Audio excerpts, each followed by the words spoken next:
महागाव शहराच्या विकासासाठी शासन स्तरावर सर्वतोपरी प्रयत्न करणार, माजी आमदार राजेंद्र नजरधने महागाव यांचं प्रतिपादन. महागाव नगर पंचायतीच्या वतीने मकर संक्रांत या दिवसाच्या औचित्य साधून प्रभाग क्रमांक 14 मध्ये सिमेंट कॉन्क्रीट रस्त्याच्या कामाचा शुभारंभ मोठ्या उत्साहात पार पडला. या विकास कामाच्या भूमिपूजन प्रसंगी माजी आमदार राजूभाऊ नजरधने यांची प्रमुख उपस्थिती लाभली.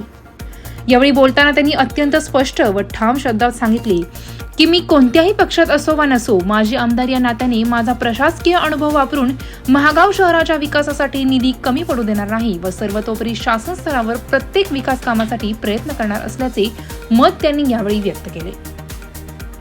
महागाव नगर पंचायतीच्या माध्यमातून शहराचा चेहरा मोहरा बदलून दाखवू असा विश्वास त्यांनी उपस्थित नागरिकांना दिला.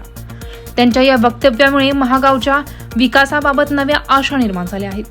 या कार्यक्रमास महागाव येथील ज्येष्ठ नेते संभाजीराव नरवाडे यांची विशेष उपस्थिती लाभली. त्यांनी देखील महागाव शहराच्या सर्वांगीण विकासासाठी कटिबद्ध असल्याचे सांगितले. मराठी न्यूजसाठी सचिन उबाळे, महागाव.